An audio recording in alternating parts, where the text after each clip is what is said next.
한 사람이 여행을 하고 있었습니다. 그러다가 길에 보니까 버려진 독수리 둥지 하나를 발견하게 됩니다. 그리고 그 둥지 안에 보니까 알이 있는데 좀 따뜻한 그런 알이 하나가 있었습니다. 주위를 둘러봐도 어미새도 보이질 않았고 다른 알도 보이지가 않았습니다. 그래서 이 사람은 알에 있는 그 새가 죽을까 봐 자기 집으로 와서 자기 집에서 키우던 닭들과 함께 이 알을 키우기 시작합니다.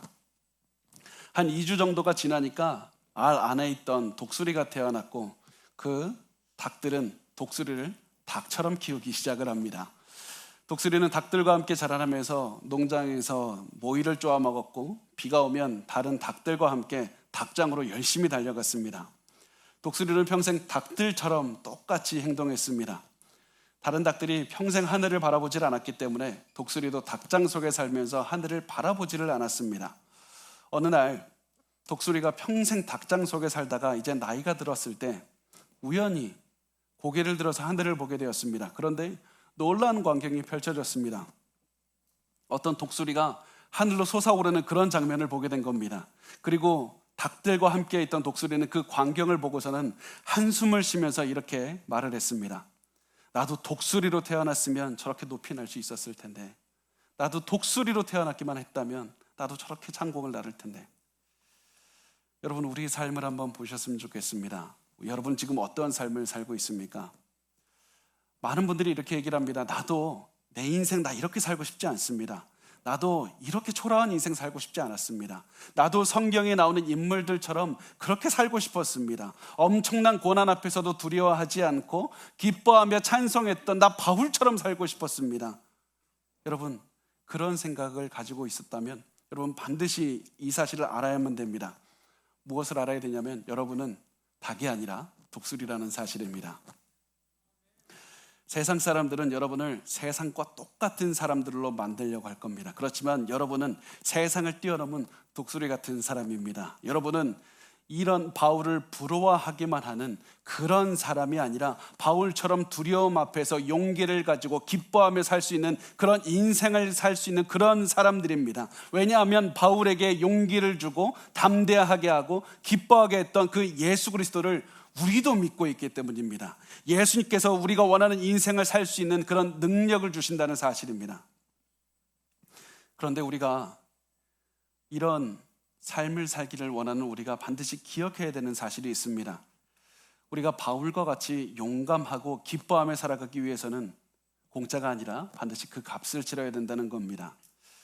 우리가 용감하게 살려고 하면 할수록 세상은 우리에게 두려움을 줄 겁니다.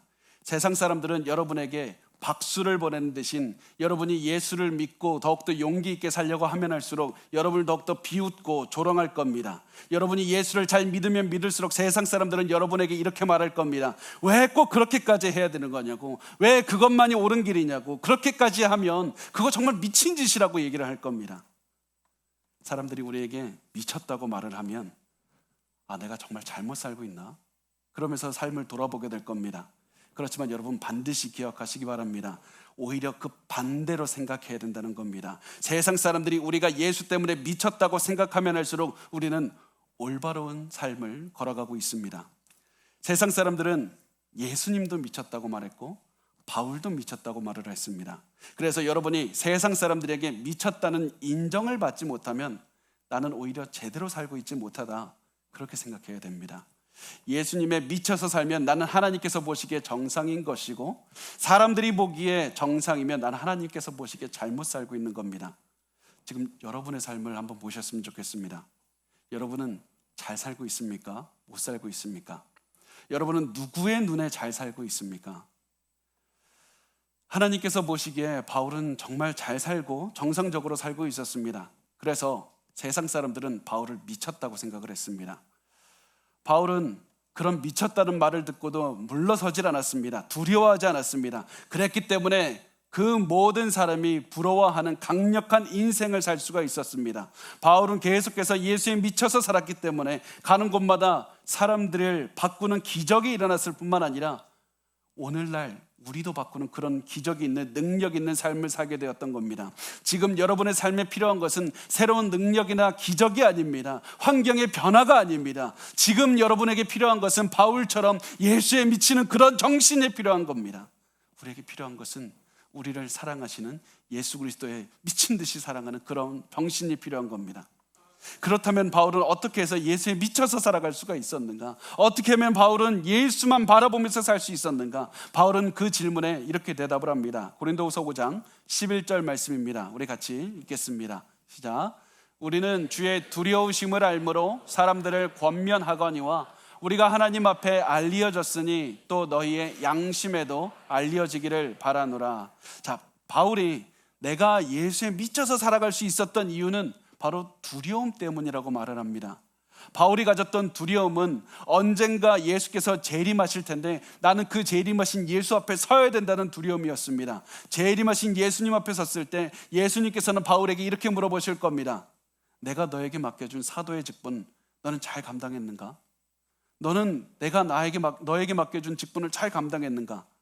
바울은 이 질문이 너무 무서웠던 겁니다. 거룩하고 완벽하고 위대하신 예수님께서 이 질문을 했을 때 나는 어떻게 대답할 것인가? 내 모든 삶을 아시고 내 마음을 아시는 예수님께 내 인생을 어떻게 평가받을 것인가? 이 생각을 하니까 바울이 굉장히 두려워졌습니다. 그리고 이 두려움 때문에 바울은 내가 사도로서 열심히 일했다고 말을 합니다.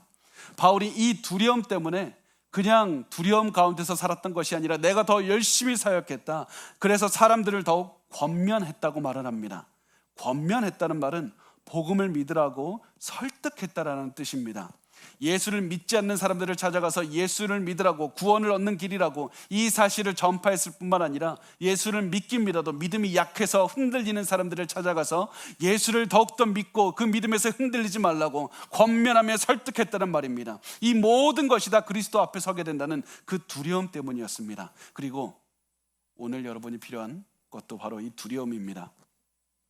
언젠가 우리가 다 예수님 앞에 서게 될 겁니다.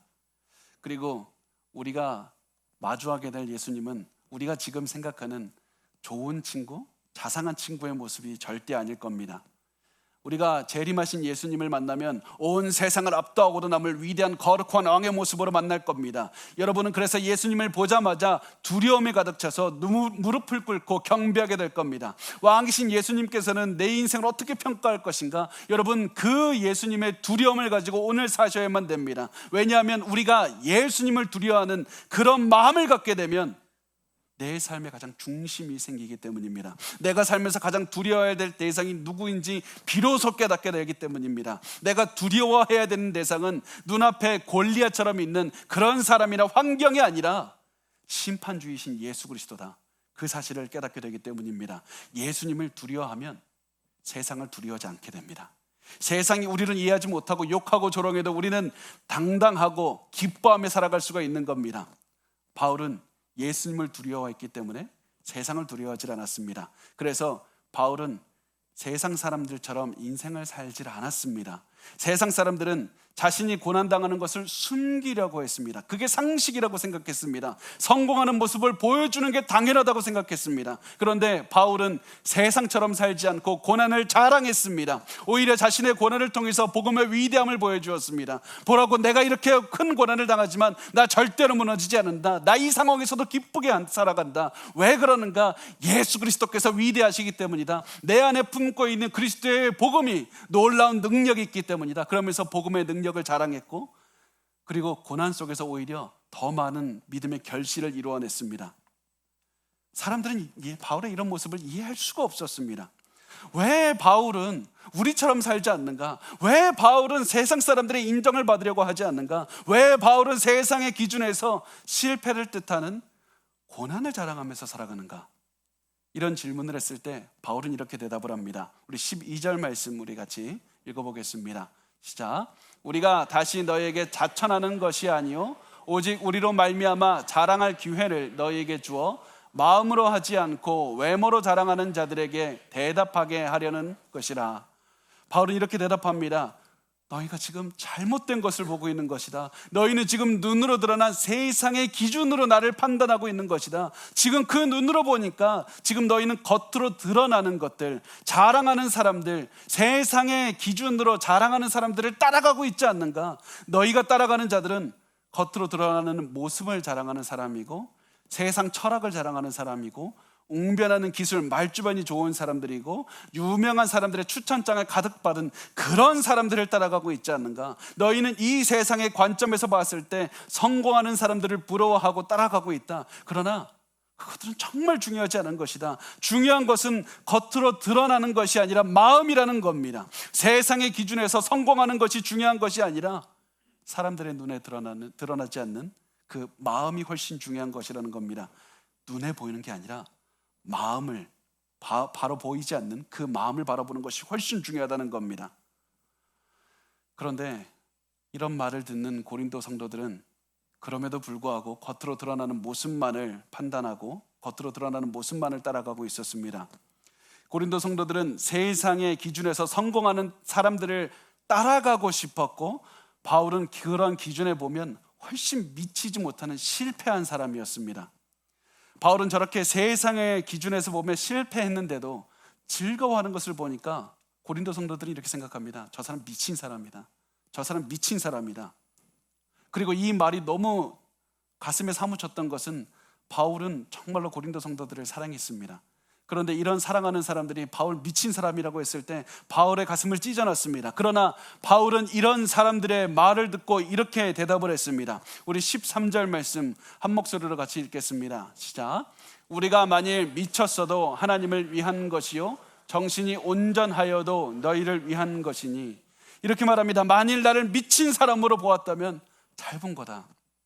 내가 미친 사람으로 보았다면 내가 하나님을 위해서 미친 것이고, 내가 하나님께 미쳤기 때문이고, 여러분에게 미쳤기 때문입니다. 여러분은 나를 세상의 기준으로 판단하지 말고 하나님의 기준으로 판단하셔야만 됩니다. 내가 세상 사람들의 박수받는 인생을 살 것인가, 그것이 중요한 것이 아니라 하나님의 인정을 받는 것, 그것만이 중요하기 때문에 나는 하나님의 인정만을 따라서 살았습니다. 그래서 나는 여러분이 미쳤다고 해도 상관하지 않을 것이고, 내 정신이 온전하다고 말해도 나 상관하지 않을 겁니다.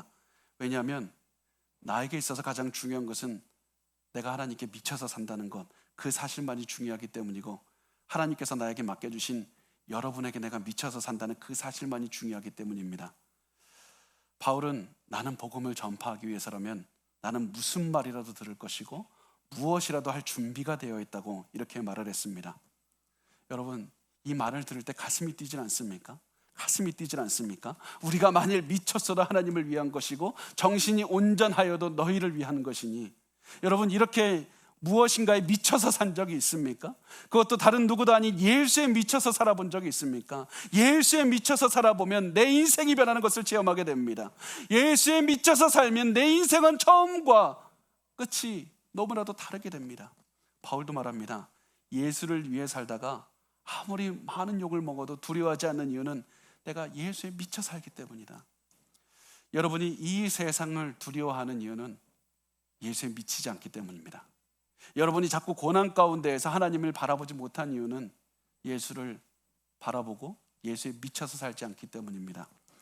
사람들의 말에 이리저리 또다시 휘둘리고 또다시 가슴 아파하고 또다시 그것 때문에 내 신앙이 오르락내리락 하는 이유는 아직 예수에 미치지 않았기 때문입니다.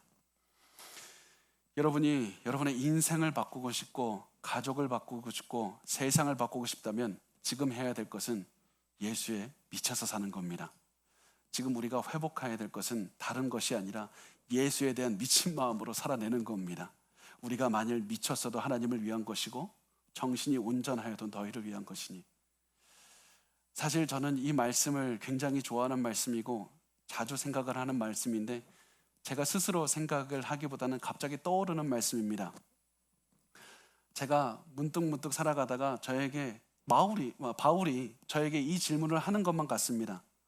고난이 와서 화가 나고 슬프기도 하고 염려가 될 때마다 바울이 저에게 찾아와서 제 귀에 이렇게 묻는 것만 같습니다. 야, 윤성민, 너 정말 예수에 미쳐서 살아가고 있는가? 너 정말 성도들을 위해서 미쳐서 살아가고 있는가? 내가 미쳤어도 하나님을 위한 것이고 정신이 온전하여도 성도들을 위한 것이라고 말하면서 너 그렇게 살고 있는가?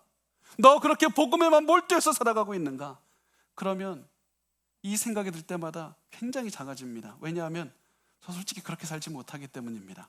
저 그렇게 살지 못합니다. 바울처럼 복음만 보고 살아가야 된다는 거 저도 알고 있습니다. 그런데 그렇게 살아가지 못할 때가 너무 많습니다. 그리고 이런 저의 마음이 여러분과 같을 줄 압니다. 여러분도 예수를 위해서 살고 싶다고, 나 예수 닮은 삶을 살고 싶다고 그렇게 마음을 갖지만 그렇게 살지 못하는 것이 우리의 마음입니다. 우리는 세상 사람들에게 욕을 먹기보다 인정받고 싶어 합니다. 세상 사람들의 인정받고 세상의 기준으로 성공하고 싶은 것이 바로 우리의 솔직한 마음입니다. 하나님께 인정받는 것, 그게 옳다는 걸 알면서도 계속해서 세상의 박수를 받기 위해서 살아가는 것이 우리의 인생이 아닙니까? 그러면 이때 어떻게 해야 예수에 미쳐서 살아갈 수가 있습니까? 어떻게 하면 우리도 바울처럼 예수에 미쳐서 아무리 큰 고난이 와도 기뻐하며 자랑하며 담대하게 살아갈 수가 있습니까? 그 정답은 바로 다음 구절에서 우리가 찾을 수가 있습니다. 우리 14절 말씀 우리 같이 읽도록 하겠습니다. 시작. 그리스도의 사랑이 우리를 강권하시는도다. 우리가 생각하건대 한 사람이 모든 사람을 대신하여 죽었은즉 모든 사람이 죽은 것이라. 바울은 이렇게 얘기를 합니다. 그리스도의 사랑이 우리를 강권한다. 그리고 강권한다는 말은 나를 통제한다, 나를 지배한다, 나를 압도한다는 말입니다. 그리스도의 사랑이 나를 강권한다는 말은 내가 그리스도의 사랑의 지배를 받아서 내가 복음을 증거하지 않을 수가 없다. 내가 그리스도의 사랑에 압도되어서 내가 도저히 가만히 있을 수가 없다. 세상의 기준을 뛰어넘고 내 한계를 뛰어넘어서 예수 그리스도만을 위해서 살아가게 된다. 내가 그리스도의 사랑에 압도되니까 이런 인생을 살아갈 수밖에 없다. 이렇게 얘기를 합니다. 그렇다면 도대체 그리스도의 사랑이 무엇이길래 이 바울을 압도했습니까? 바울을 압도한 그리스도의 사랑은 바로 예수 그리스도께서 모든 사람을 위해서 죽으셨다는 그 사랑의 모습입니다. 지금까지 예수를 믿은 사람과 앞으로 예수를 믿을 그 모든 사람들을 위해서 예수께서 죽으셨다는 것이 바로 예수의 사랑입니다. 바울은 이 사실에 놀라우면서 이렇게 얘기를 합니다. 한 사람이 모든 사람을 대신하여 죽었은즉 모든 사람이 죽은 것이다. 한 사람이 모든 사람을 대신하여 죽었은즉 모든 사람이 죽은 것이다. 여러분, 이 말은 굉장히 이상한 말입니다. 굉장히 이상한 말입니다. 왜냐하면 예수님께서 모든 사람을 위해서 죽었으니까 이제 나머지 사람들은 살아야 된다, 이렇게 말하는 것이 맞는 것 아닙니까? 그런데 바울은 예수님이 예수님을 믿는 모든 사람을 대신해서 죽었기 때문에 예수 믿는 모든 사람도 같이 죽었다고 얘기를 합니다. 바울이 이렇게 말한 이유는 예수님께서 우리를 위해서 죽으셨기 때문에 예수 믿기 전에 우리도 함께 죽었기 때문입니다. 내가 예수를 믿는 순간 나의 과거의 모습은 죽었고 내 예전 삶의 모습도 죽었다는 겁니다. 예수께서 나를 대신해서 죽었기 때문에 예수 믿기 전에 나도 죽었고 나는 더 이상 예전처럼 살아가질 않습니다. 나는 예수를 믿는 순간 새로운 인생을 살아가게 됩니다. 내가 그렇게나 지긋지긋하게 생각하던 두렵고 상처가 많고 주눅들고 슬퍼하는 그런 모습이 아니라 예수 안에서 기뻐하며 담대하게 살아가게 됩니다. 세상이 나를 미쳤다고 손가락질해도 하나님 안에서 담대하고 기뻐하는 인생을 살아가게 됩니다. 나를 위해서 죽으시고 나를 새로운 사람으로 만드신 예수의 사랑 때문에 나는 새로운 인생을 살아갈 수밖에 없다. 예수의 사랑이 나를 강권하시느니라. 그래서 이제부터 중요한 것은, 그렇다면 우리가 새로운 인생을 살게 된다고 하는데 어떠한 인생을 살게 되는가? 어떠한 인생을 살게 되는가? 그게 15절과 16절에 나와 있는데 우리 한번 같이 읽어보겠습니다. 시작. 그가 모든 사람을 대신하여 죽으심은 살아있는 자들로 하여금 다시는 그들 자신을 위하여 살지 않고 오직 그들을 대신하여 죽었다가 다시 살아나신 이를 위하여 살게 하려 함이라. 그러므로 우리가 이제부터는 어떤 사람도 육신을 따라 알지 아니하노라.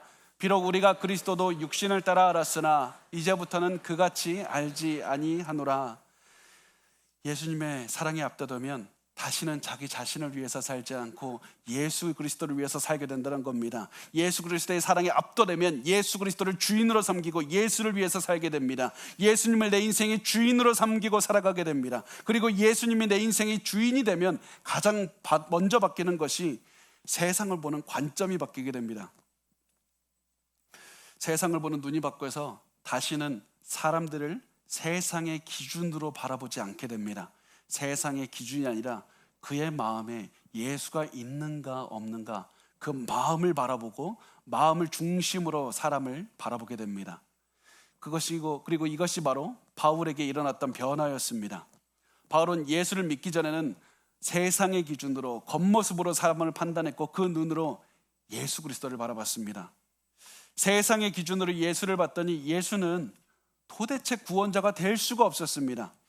이 땅에서도 로마를 정복하지도 못했습니다. 아무런 왕국도 세우지 못했습니다. 그러다가 십자가에 달려서 범죄자처럼 죽었습니다. 그래서 예수는 메시아가 아니라 범죄자였습니다. 그런데 바울이 예수를 만나게 되자 세상을 보는 관점이 변합니다. 지금까지 예수는 범죄자라고 생각했지만 예수가 범죄자가 아니라 예수를 제외한 모든 사람이 다 범죄자였습니다. 그리고 바울, 내가 바로 그리스도의 복음으로 구원받은 죄인이다, 이 사실을 깨닫게 되었습니다. 그래서 바울은 세상의 기준이 아니라 그 안에 있는 예수를 믿는 복음이 있는가, 복음이 가장 중요하다, 예수가 가장 중요하다, 그것이 가장 중요하다는 사실을 깨달았습니다. 그래서 바울은 이렇게 말합니다. 고린도후서 5장 17절에 그런즉 누구든지 그리스도 안에 있으면 새로운 피조물이라, 이전 것은 지나갔으니 보라 새 것이 되었도다. 사람에게 있어서 가장 중요한 것은 그 사람 안에 그리스도가 있는가 없는가, 그것입니다. 그리스도 안에 있다는 말은 그 사람이 그리스도와 가장 가까운 관계가 된다, 그리스도와 연합하게 된다는 그런 의미가 됩니다. 왜 그리스도 안에 있는 것이 중요합니까? 왜 그리스도와 연합하는 것이 중요합니까? 그 이유는 그리스도 안에 있으면 완전히 내가 새로운 사람으로 창조되기 때문입니다. 내가 예수를 믿는 그 순간 하나님께서 내 안에 새로운 일을 행하셔서 내가 전혀 새로운 사람으로 창조하십니다. 그래서 내가 예수를 믿기 전의 것들은 다 사라지는 겁니다. 내가 예수를 믿기 전의 모습과 함께 내가 생각하는 방식도 사라지고 세상을 바라보는 눈도 사라지고, 예수를 믿기 전에는 죄의 질 수밖에 없었는데 이제는 죄를 이길 수 있는 힘이 생깁니다. 그리고 더 새롭고 더 나은 방식으로 세상을 바라볼 수 있게 됩니다. 내가 예수를 중심으로 세상을 바라봤더니 세상을 보는 관점도 변하고 판단하는 기준도 달라집니다. 그래서 내가 예수를 믿는 순간부터 새로운 인생을 살아갈 수가 있게 되는 겁니다.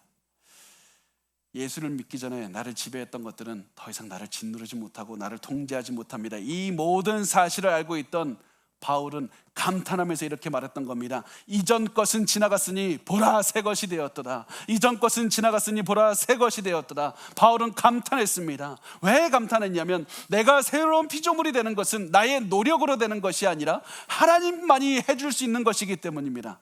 창조하는 것, 내 안에서 새로운 영 창조하는 것은 하나님만이 하실 수 있는 일이기 때문입니다. 하나님께서 죄로 가득한 인간을 먼저 찾아오셔서 나를 새롭게 하시고 관계를 회복시켜 주신 것이었습니다. 바울은 우리가 하나님과의 관계가 회복이 되는데 어떻게 관계가 회복이 되는가, 그 어떻게에 대해서 18절과 19절에서 말씀을 합니다. 제가 한번 읽어보겠습니다.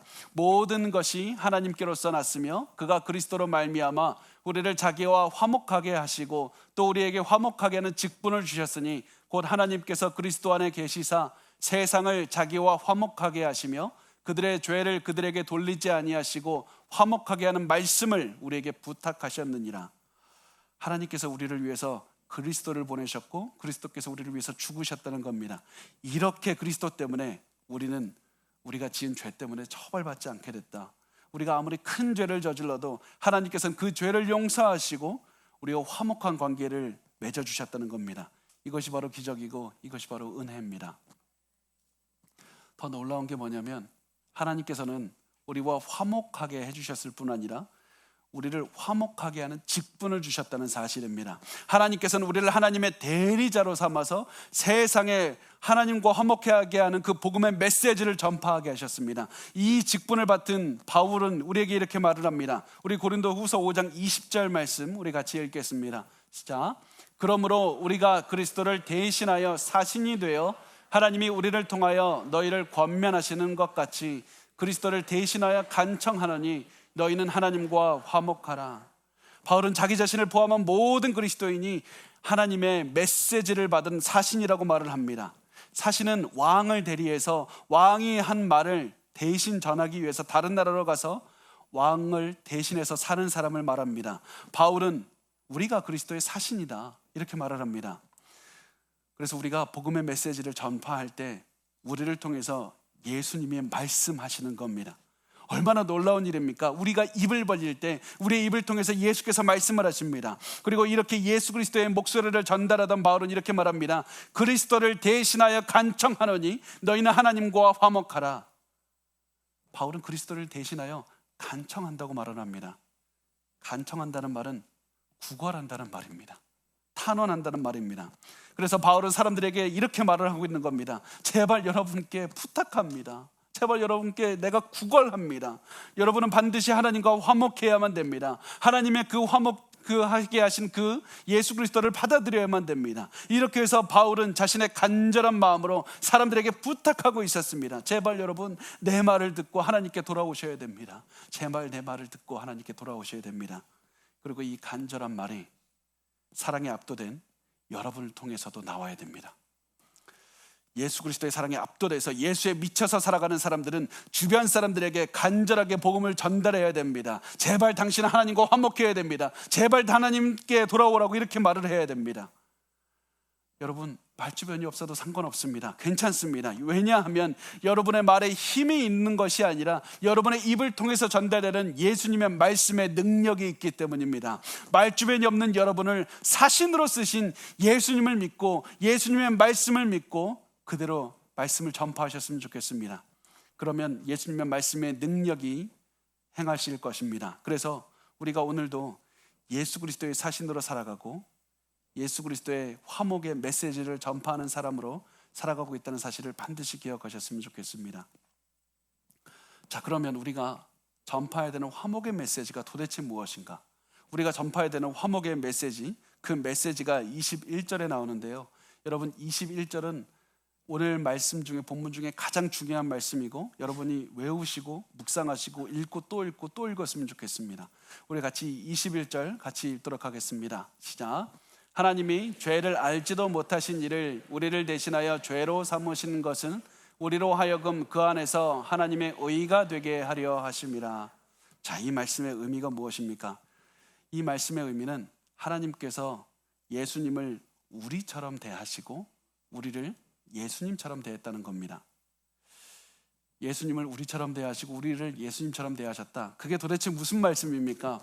이 말씀의 의미를 미국의 존 메가더 목사님이라는 분은 이렇게 해석을 했습니다. 하나님은 예수님을 마치 나의 인생을 사신 것처럼 대하셨다는 의미입니다. 하나님은 십자가에 달리신 예수 그리스도를 보고 윤성민의 인생을 사신 것처럼 대했다는 겁니다. 저는 사실 이 말씀을 듣고 한동안 멍해질 수밖에 없었습니다. 사실은 저 굉장히 열심히 살았습니다. 정말 열심히 살았습니다. 하나님 앞에 올바로 살아가려고 노력했고 성도들에게 말씀을 전하는 사역을 잘하기 위해서 사람들이 보지 않는 데서도 최선을 다해서 살았습니다. 그런데 아무리 그러면 그럴수록 제가 깨닫게 되는 것은 나는 거룩한 사람이 된다는 것이 아니라 나는 죄를 지을 수밖에 없다. 나는 죄인이라는 사실을 더욱더 깊게 깨달았습니다. 나는 아무리 노력해도 죄를 지을 수밖에 없는 사람이다. 그래서 하나님께서는 예수 그리스도의 그 십자가에 달리신 예수를 보고 윤성민의 인생을 살았던 사람이라고 보셨다는 그 사실에 저는 충격을 먹을 수밖에 없었습니다. 하나님은 십자가에 달리신 예수님이 윤성민의 인생을 살았다고 생각하시고 여러분의 인생을 살았다고 생각하시고 그리고 모든 분노를 예수 그리스도 위에 쏟아내셨습니다. 그리고 예수 그리스도의 엄청난 분노를 쏟아내고 나서는 십자가 옆에 선 우리를 바라보고는 예수님을 삶을 산 것처럼 대우해 주셨다는 겁니다. 이렇게 부족한 저를 예수님처럼 완벽한 인생을 산 사람으로 대우해 주셨습니다. 저는 그것을 보고 정말 은혜를 체험했습니다. 하나님께서는 이런 은혜를 저에게 부어주신 겁니다. 바울은 이런 하나님의 사랑과 은혜를 깨닫고 체험했기 때문에 세상에 굴복하지 않을 수 있었던 겁니다. 이런 하나님의 사랑을 체험했기 때문에 예수에 미친 사람으로 살면서 세상을 뛰어넘고 고난을 뛰어넘는 그런 인생을 살 수가 있었던 겁니다. 여러분 이런 인생 살고 싶지 않습니까? 여러분 이런 인생 살고 싶지 않습니까? 지금까지 우리가 살아왔던 그런 인생이 아니라 바울과 같이 고난 중에도 당당하고 두려움이 아무리 있어도 그 모든 것들을 이겨내고 담대하게 그리고 기뻐하며 하나님의 은혜를 전파하는 그런 인생 살고 싶지 않습니까? 그렇다면 오늘 여러분 세 가지를 기억하셨으면 좋겠습니다. 첫 번째, 우리는 그리스도의 사랑에 압도되어야만 됩니다.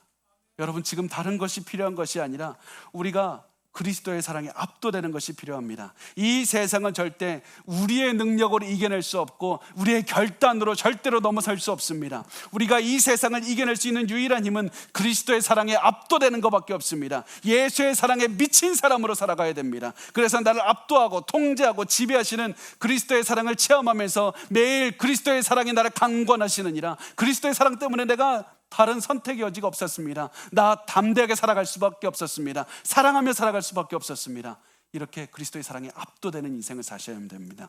두 번째, 우리가 살아가야 되는 것은 올바른 관점을 가지고 살아셔야 됩니다. 눈에 보이는 것이 아니라 보이지 않는 예수가 훨씬 중요한 겁니다. 사람들을 볼 때마다 저 사람 돈이 얼마나 많은가, 저 사람 성공했는가, 저 사람 몇 평짜리 집에 사는가, 저 사람 차는 뭘 타는가, 얼마나 성공했는가, 이것들이 아니라 저 사람의 마음 가운데 예수가 있는가, 내 마음 가운데 예수가 중심에 있는가, 이것을 보면서 사셔야만 됩니다. 세상의 기준이 아니라 하나님의 기준을 세상을 보면서 그리고 사람들을 보아야만 됩니다. 항상 가장 중요한 것이 무엇인지 바라보시고 분별하시면서 사셔야만 됩니다. 마지막 세 번째, 그리스도의 사신으로 사십시오. 하나님은 우리에게 하나님을 화목하게 하시는 말씀을 전달하게 하는 사명을 주셨습니다. 하나님은 우리가 가는 곳마다 화목하게 하는 메시지를 전파하게 하셨습니다. 그래서 하나님께서는 우리를 통해서 일하신다, 그 사실을 기억하시고 가는 곳마다 화목의 메시지, 그리스도께서 모든 사람을 위해서 죽으셨다, 복음의 메시지를 증거하셔야만 됩니다. 그래서 내 말을 듣는 사람의 마음에 그리스도의 사랑이 가득 차도록 하시는 것이 여러분의 삶의 모습이 되어야만 됩니다.